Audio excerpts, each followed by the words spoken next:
Let's just jump right into this. I wanted to give you guys, tonight as I'm chatting, I'm going to give you guys 3 steps on how you can just maybe some direction on where you can go if you feel stuck.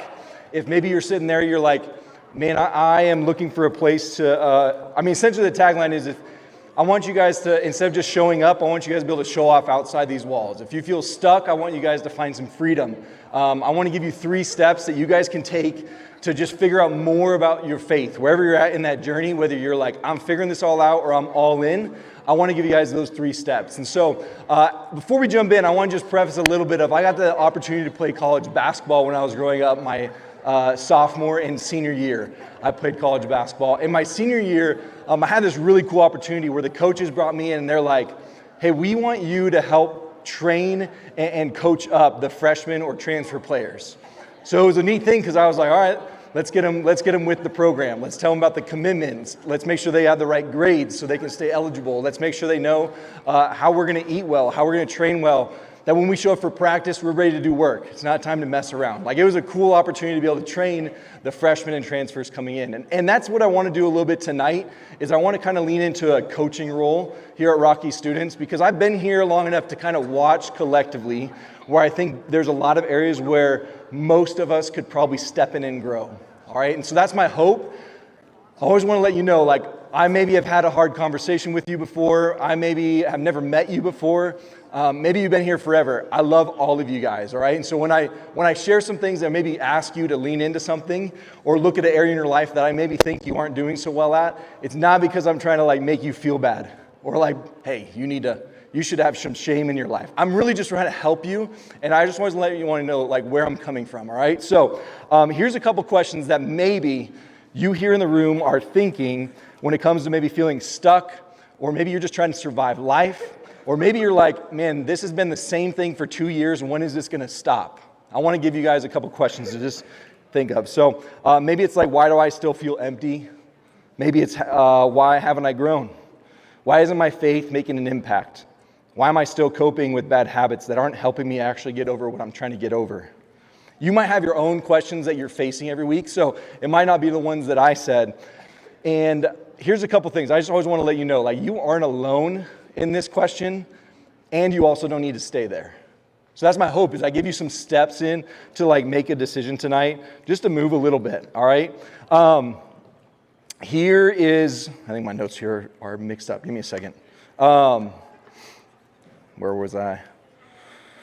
No. All right, so in order for tonight to be successful for you, I'm going to ask you just to kind of look at some things that are underneath the surface. You know, I'm not asking you for the question like, how you doing? And you're like, good. And you actually aren't. I'm going to ask you just to look at some underneath the surface things. And let me just jump back into the basketball world, because that's where I come from. There was things that were under the surface that impacted my teammates. All right, do I have anyone here, maybe high school room, middle school room, who they're like, I'm the 3-point shooter on my team? That's not me, by the way. I'm the guy in the paint. Okay, we got a couple people. Our 3-point shooter on the team, he went into a huge slump, meaning he was not hitting his 3-point shots. And what happened was he just went down the negative spiral of emotions that went beyond, I can no longer make shots, to I'm a failure, I'm not good enough. This school recruited the wrong shooting guard, and it messed with him all season long because he lost that confidence that's required to be a good shooter when you're playing basketball. Another teammate lost a family member.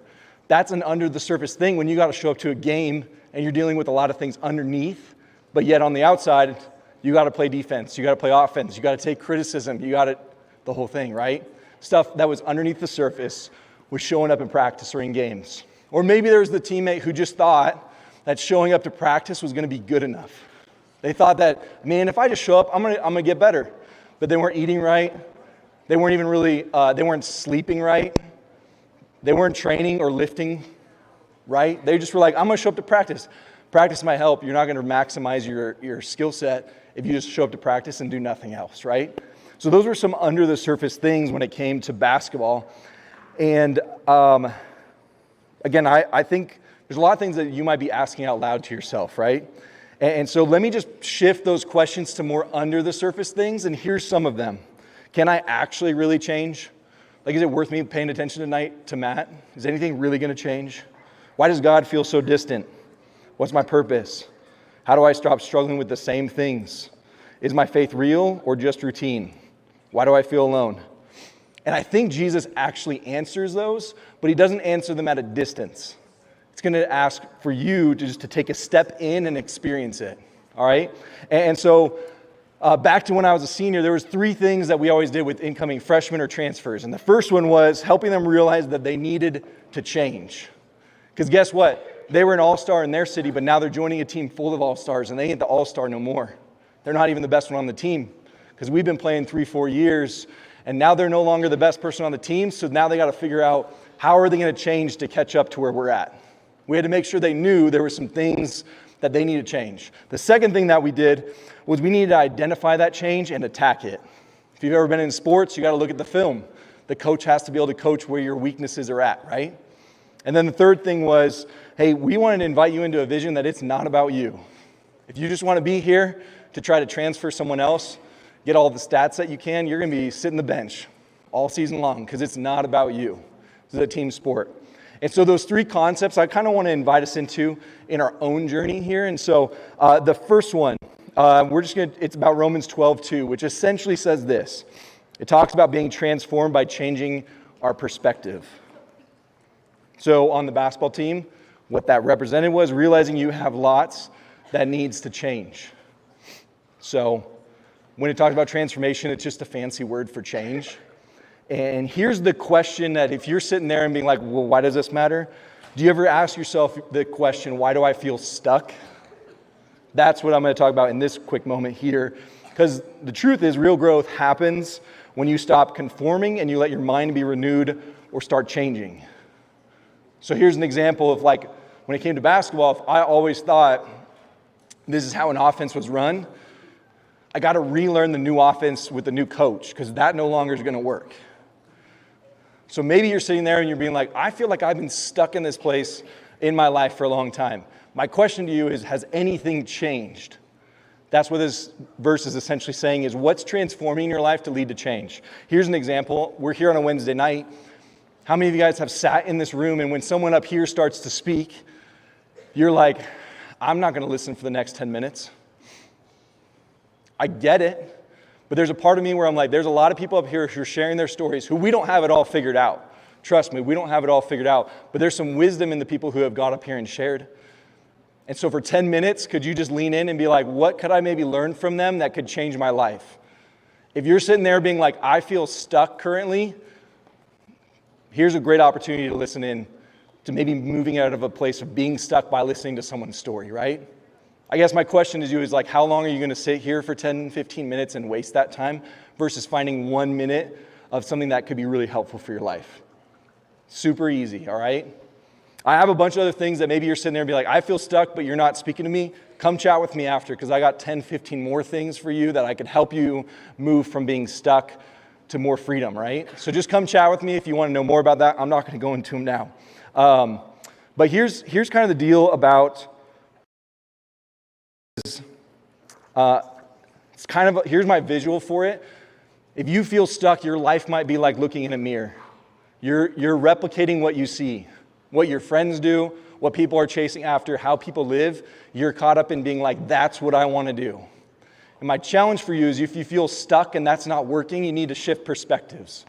And the perspective that I'll invite you to is like if you're trying to figure out stuff with Jesus or if you said yes to Jesus, it's more of a window. You're looking out through the window through the lens of who Jesus is. And if you get to learn about his story and how he loves people, you might start looking at people a little bit differently rather than always trying to compare yourself with them, right?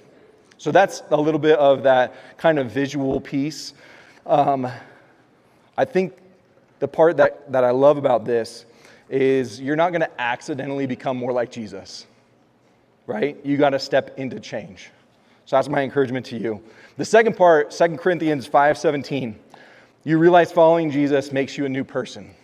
So on the basketball team, how that played out was you need to find what needs to change and attack it, all right? So you need to find out what Jesus is going to help you be a new person. And here's the deal. The question that you might be asking here is, can I really change?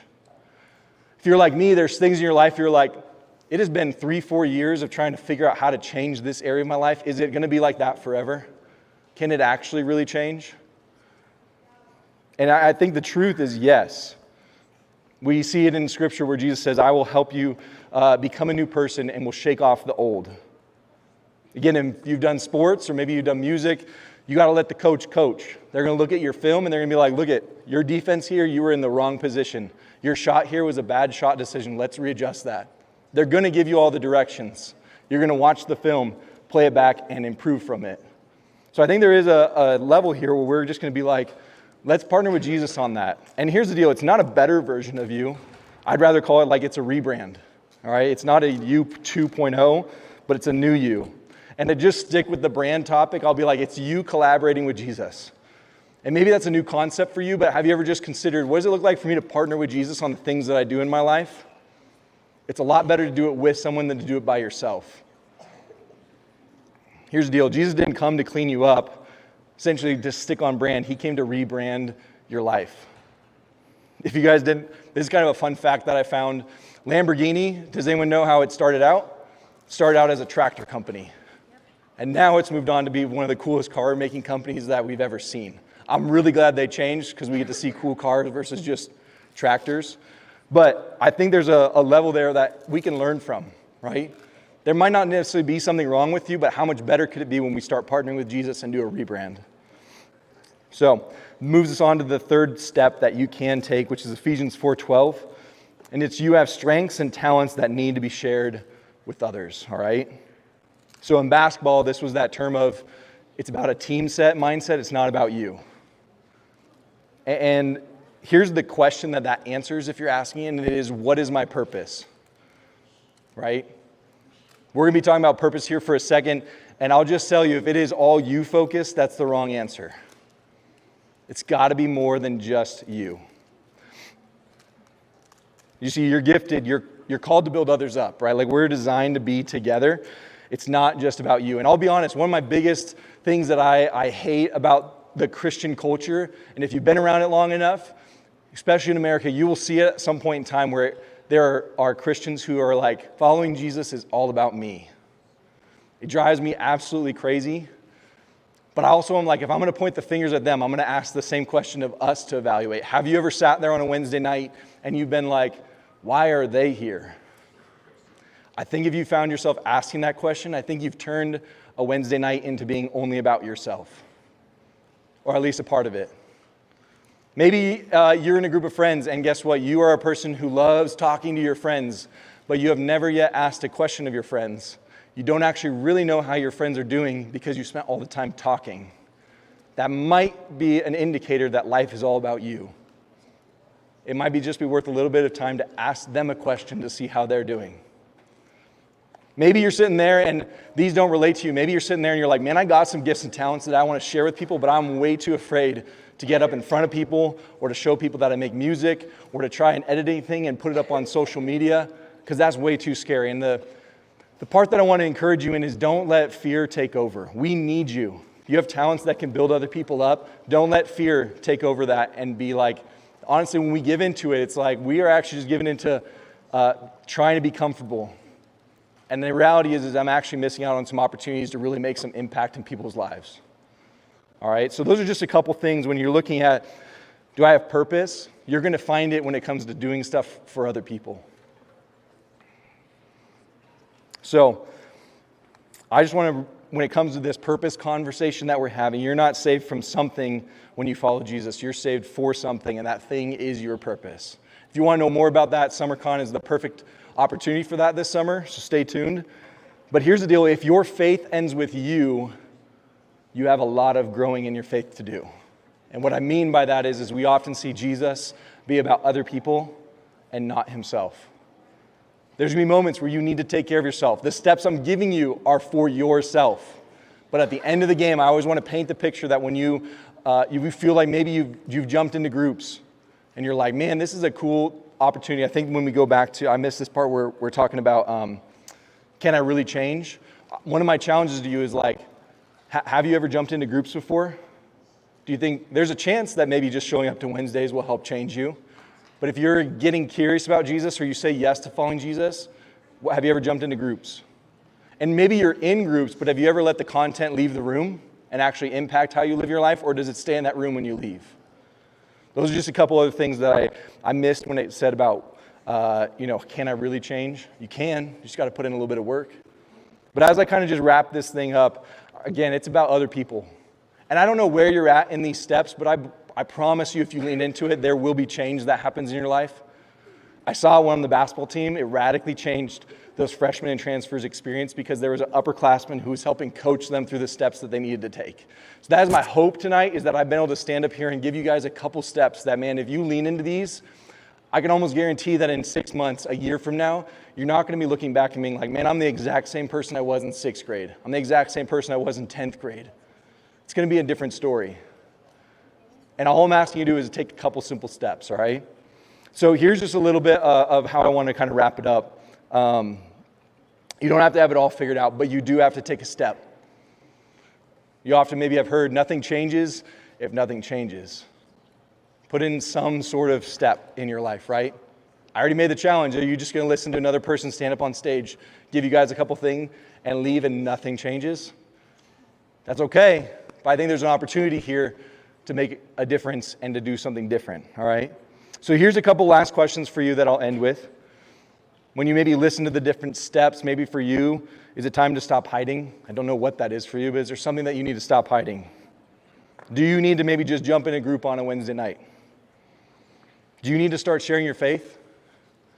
You don't have to be weird about it. There's easy ways. Some of you all do an awesome job inviting people here on a Wednesday. Maybe you need to do something or you need to stop doing something that's holding you back. I could stand up here and keep asking question after question after question. And I just want to end with this. God isn't calling you to perfection. He's just asking you to jump into motion. Some of the things I talked about, feeling stuck. I want to help you move to freedom. Feeling like you're just showing up in life. I would love for you to be able to show off what's happening in your life, who Jesus is. Feeling like, I don't know about this whole faith thing. Is it just a routine? These steps will help you move it from a routine to an actual collaboration with who Jesus is.